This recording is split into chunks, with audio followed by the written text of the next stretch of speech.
Hi, my name's Dr. Ed Shahady, and we're here at the Cardiometabolic Risk Summit in Las Vegas.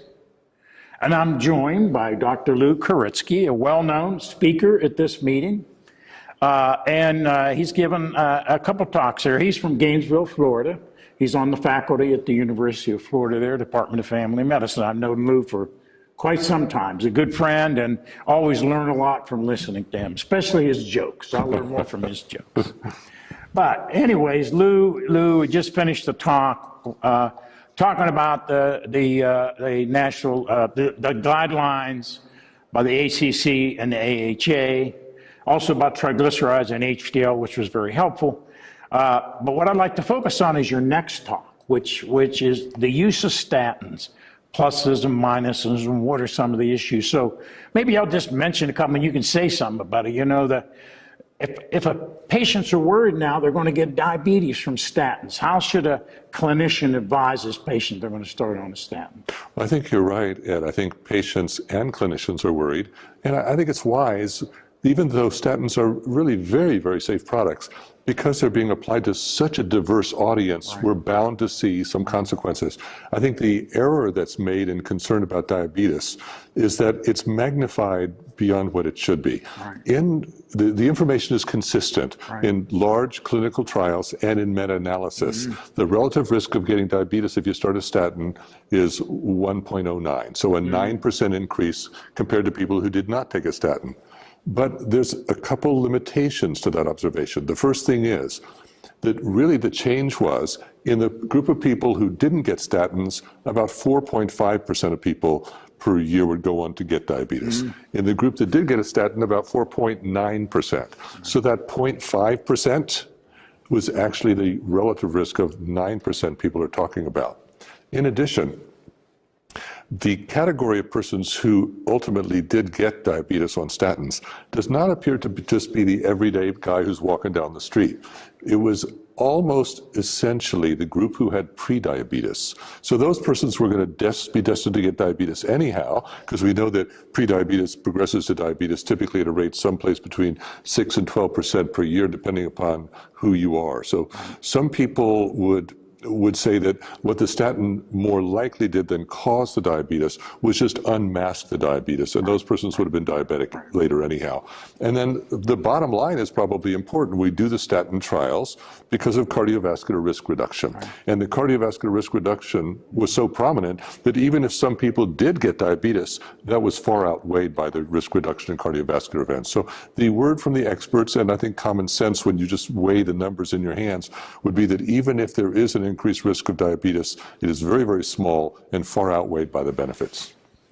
That's very helpful. But let me go back, because I think you said something that was really hit me right there. 4.5 versus 4.9. Yes. Because when I hear 9%, that's a lot. Yes. So what you were talking about, 4.5, what, per thousand, per 100, and then 4.9 per 100? Because then I look at it, wow, that's just a small number. So help enlighten me on those numbers. Okay, so the absolute risk of getting diabetes was you have to treat 200 and some patients for 4 years to get one more patient come down with diabetes. 200 for four years to get one patient. To get one patient. That Yes. helps me. Yes. Yeah. Okay, understood. Okay, then I would say if I'm assessing patients, I've also recognized that their LDL's high. I want to put them on a statin. But I'm also recognizing these other things, if they have it, the characteristics of the metabolic syndrome, the characteristics of prediabetes. So I would have added to my statin lifestyle to hopefully prevent that from coming on. Has that been looked at? If you know, because intensive lifestyle we know does reduce the onset. Has that been looked at? If they are treated, does that change the risk in any way? I haven't seen whether subgroup analysis has been done, but certainly you are correct, Ed, that in the diabetes prevention interventions, lifestyle has been the very most effective. That if persons will effectively use weight reduction and exercise in a very large diabetes prevention project, they can reduce their risk of developing diabetes by more than 50%. Right. So I think you're exactly right. If people still remain concerned about the diabetes induction by statins, then they should carefully make sure they're their patient's diabetic or pre-diabetic status and tell the patient, look, you are pre-diabetic, we're reducing your risk by the statin, we need to harness the power of lifestyle intervention to make sure you realize how important for you the prevention of future development of diabetes is. The statin could unmask it, we want to prevent it in you. Excellent, thanks for that explanation. Let's go to another side effect, probably the biggest one. It's on TV. You're going to get aches and pains. And how many people stop because of aches and pains? So how common is this? Do people confusing aging or osteoarthritis with aches and pains? How should I approach it as a clinician? Well, first, I think we need to respect it. Because when people are trying to be good patients, they're trying to exercise, they're trying to follow our regimen, to discount or dismiss it, I think is an error. Okay. On the other hand, there are people who have transient myalgias that they're going to get past anyhow. There are people who have myalgias for other reasons. Any of us can have a day when we get out of bed and that day we have a backache or an arm ache or something like that. There are other commonplace medications which can induce muscle aches. And there are other disorders like hypothyroidism that can be associated with muscle aches, or important, more dramatically systemic disorders like dermatomyositis or polymyalgia rheumatica. So we don't want to assume that just because the person has myalgias that it's due to the statin. We want to make sure those other things are not causing it. There's a select group of people who peculiarly get statin intolerance, and it's never been explained to me why it is, but hyper-trained athletes, so very highly trained athletes, seem to be much more sensitive to the myalgic effects of statins. The muscle aches, one way to help differentiate them is, the muscle aches of statins, and nobody knows why this is, are typically trunk and lower extremity, like hips and glutei and thighs, as opposed to if you had polymyalgia, remember we're talking about shoulder girdle, hip girdle, headache. So I think that sometimes clinical tools can help you sort out why the person's having myalgia. Is it bilateral or can it be unilateral? It could be unilateral. It's not well detailed in the literature about that I've seen about how often it's one side more than another, but it can be in the calf. It can be any place in the body. Usually, the myalgia is front-loaded, so people who are sensitive are going to get it now. But that's not always the case. There have been cases of not only myalgia, but even rhabdomyolysis occur years down the road in the course of statin treatment.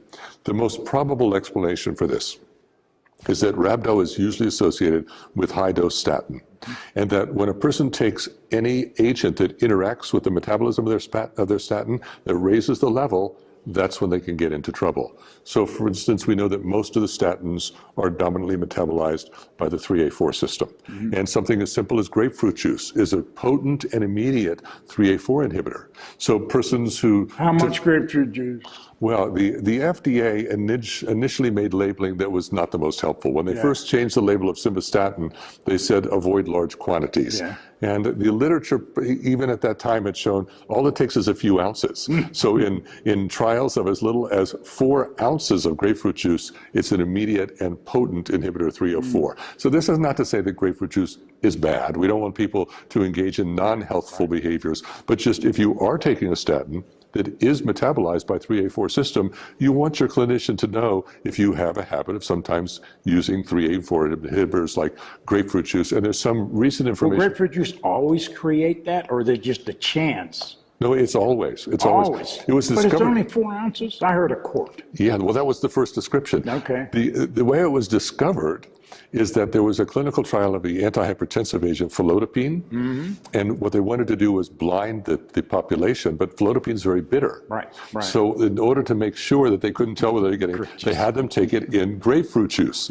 Well, falodipine is dominantly metabolized by 3A4.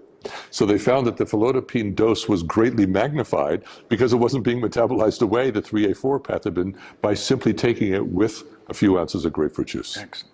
Okay, so I got a patient, I start him on a statin, and even a moderate dose statin, and they come in and say, Doc, I got what they said on TV. I got the aches and pains. What should I do?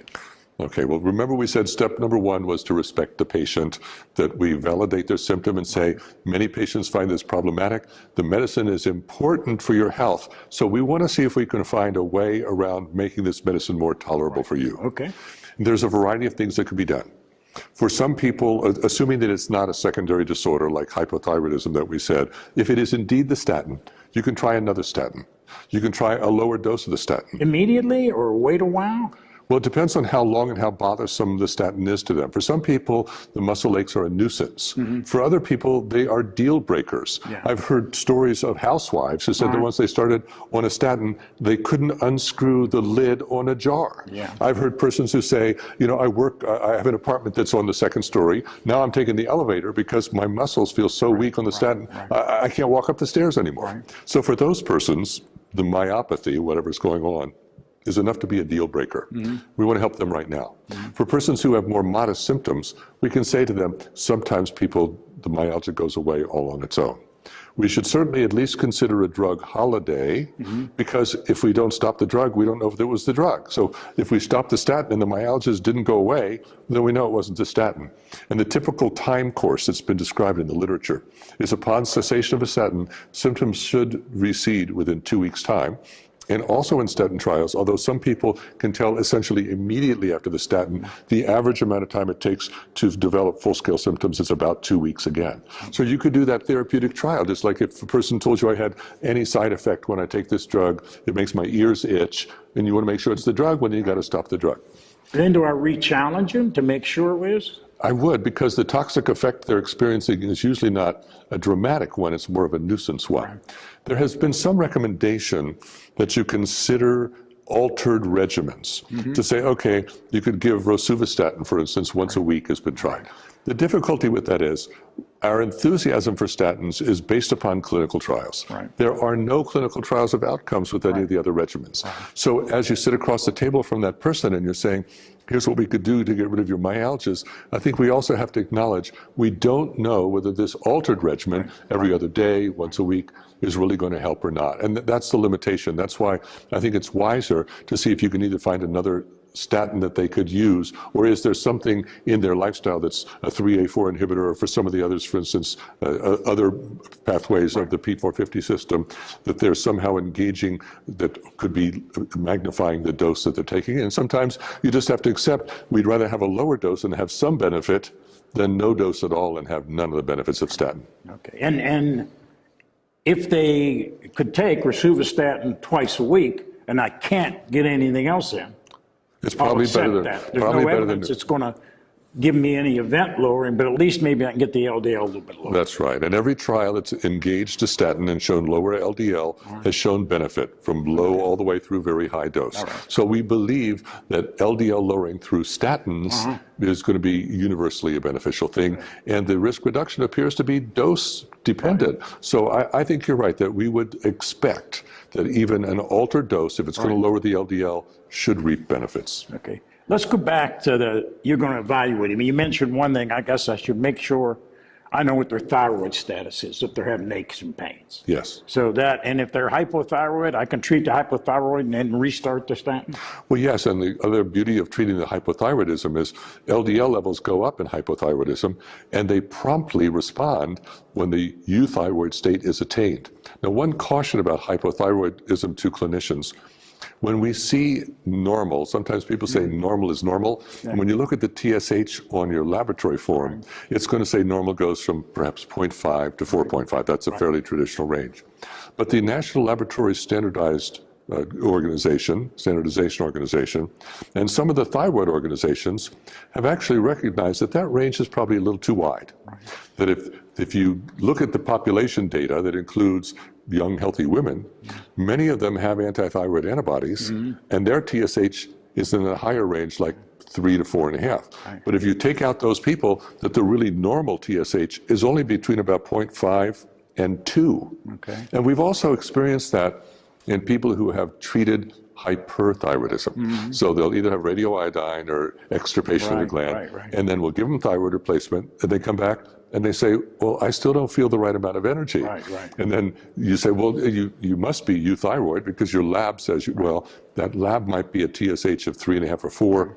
Better to get them down into the less than 2 range, but we don't want to overtreat either, because a subnormal TSH whether it be clinically evident or subclinical hyperthyroidism, has also been associated with arrhythmia and osteoporosis. Seems like I should, as soon as I see that they have a hyperlipidemia, LDL, I should obtain a thyroid as part of my evaluation. I think so. Yeah, because I might be able to get it in line by just treating the thyroid. And then maybe they won't need the additional statin. Okay. And people talk about hypothyroidism being subclinical. It's hard to tease out. Right. If I were to see a patient today that said they weren't tired, they were going to a museum because everybody's working too hard and not getting enough sleep. Right. So whether they're really are subclinical, because there have been so many rewarding experiences where people come in and the thyroid is checked and it's subclinical hypothyroidism, but then you treat them, they feel so much better. Right. So I think there's some reward potential on the other side of that. If they had to take one less drug, if you fix their lipids by fixing their hypothyroidism, that's a big win. You may make them feel better overall. Okay, other things I should be thinking of, I guess as we become older, we become a little bit more susceptible, chronic renal disease. And then what about vitamin D? Or how do you approach all three of these? Well, age is obvious, but... Well, I approach them, I'm glad you brought it up, first of all. I approach it a little bit different than some of the experts do. There are some things in medicine that I do under the category of, well, what do you have to lose versus what do you have to gain? Right. Now, I'm not talking antibiotics, you know. I think the clinicians for too long said, oh, this person's got a sore throat. Maybe it's strep, maybe it's not. And I'll give them the antibiotic, what do you got to lose? Well, you got a lot to lose. You have susceptibility of organisms to lose and adverse drug reactions. When people come in with statin intolerance, there is modest literature. It is not replete, it's not robust, it's not large trials that has tried looking both at vitamin D levels and looking at coenzyme Q. In the major scientific reviews of both of those, they give a thumbs down. They say, but the reason the thumbs down is they're not saying it doesn't work. They're just saying the evidence is not strong enough to meet the threshold that we will advocate for either of those interventions. Now, on the other hand, and this is anecdotally and with some small studies, the literature is reasonably consistent that persons with lower vitamin D levels do get more myalgias. You might say, well, how do you know it's not just the vitamin D? Because the people didn't complain of myalgia before they started the statin. Okay. The literature also has, in small trials, some patients who gain relief from coenzyme Q. Now, was it the placebo effect? Well, there were placebo-controlled trials or active controlled trials like with vitamin E. The trials are small. Coenzyme Q is expensive. And patients by midlife are often burdened with multiple disorders. And I don't want to complexify their regimen. I don't want them to spend their money unnecessarily.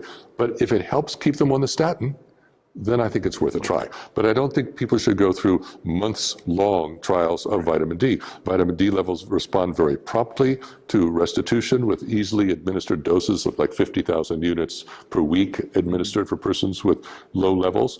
And the coenzyme Q should be responding quickly also. If a patient's not responding within a couple of weeks, then I think you're barking up the wrong tree. Don't waste their money or time. Okay. Last question, Lou.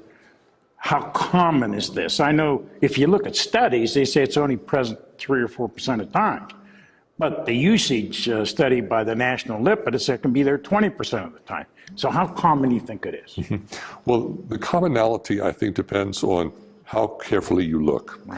And I don't mean to say that persons who report a low level are being sloppy or sluggish in their enthusiasm, but that rather patients don't necessarily report it because they don't make this association. The doctor said, I got to take this statin, it's to help my heart. That doesn't explain why my hips are hurting. Maybe I'm older, I got some arthritis, maybe this, maybe that.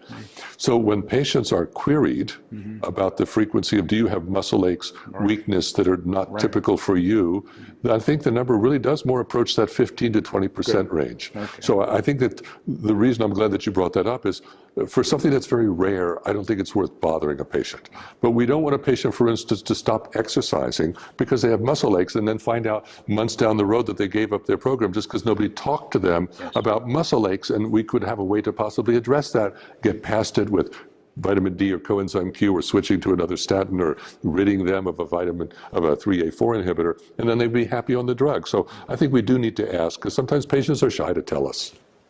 Wonderful. Well, thank you very much, Dr. Koritsky. This is just really educational. I'm sure our audience enjoyed it. My pleasure. My pleasure.